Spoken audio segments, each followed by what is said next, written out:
everyone, my name is Courtney Parks. I'm sure you've all heard the expression, back in my day, we didn't even have car seats. We just threw our kids in the back seat and told them to hang on. Well, I'm sure that's true, but a lot has changed since 50, even 30 years ago to now. In fact, it's Texas state law now that children have to be in car seats if they're under the age of 8 years old and less than 57 inches tall. Working at Babies R Us for 3 years, I realized how uneducated people are when it comes to car seat safety. Even though I'm no longer selling car seats, I find it very important to share this information with anyone that I can. To help you be more informed on car seat safety, I'm going to share with you the different stages or types of car seats, when to transition from one to the other, and the basics of proper installation. So the first thing we need to know is that there are 3 different stages of car seats. The first stage is called the infant car seat. This cocoon-shaped car seat keeps the baby snug and safe. It's also made to only rear face in the car because that is the safest position for newborn or young babies. The second stage is called the convertible car seat. This is called a convertible car seat because it both rear faces and forward faces in the car. This is also the longest stage of car seat your child will be in. The last stage is the booster car seat. This will be the final car seat your child uses before they graduate to using the adult seat belt. So now that we know the different types of car seats, when should we transition from one to the other? The infant car seat weight limits range from about 4 to 35 pounds.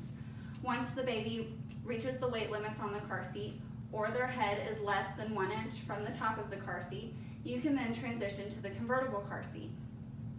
It's a common misconception that once they reach the convertible car seat, they should immediately be forward faced. But that's not the case. In fact, Texas DPS recommends that children don't forward face until they're at least 2 years old. But of course, you shouldn't forward face your child until they meet all age, height, and weight requirements set by the manufacturer. Once they forward face, they need to be in the child harness until they're at least 4 years old and over 40 pounds. Once they grow out of the harness, then you can transition them into the booster seat. They make 2 types of booster seats. There's a high back booster and a backless booster. The high back booster provides extra protection for the body and head, but they both serve the same purpose. The function of the booster seat is to make sure that the adult seat belt sits on the child properly. It should sit at the waist and the shoulder, and for small children it normally sits on their stomach and their neck, which can be potentially deadly in a car accident.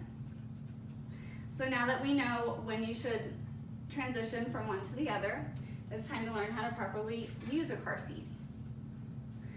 According to safekids.org, correctly used and installed car seats can reduce the risk of death up to 71%, even though about 50% of car seats aren't used or installed correctly.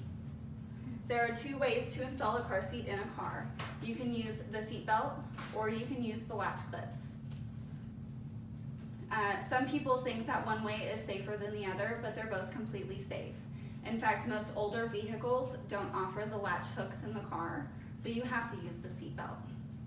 When using a forward-facing car seat, you should also make sure that the back tether is secured as well. It's located on the back of the car seat and secures at the top or behind the seat in the car. Once the car seat is secured in the car, you should make sure it doesn't move more than 1 inch in any direction, or it could be potentially very dangerous in a car accident. But of course, you should always read your manual to make sure you can utilize these safety components correctly.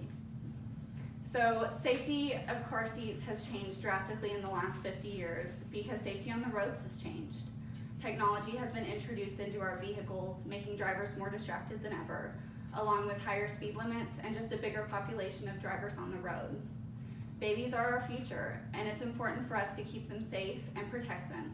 And that's why it's so important to know the different types of car seats, when to transition from one to the other, as well as proper installation.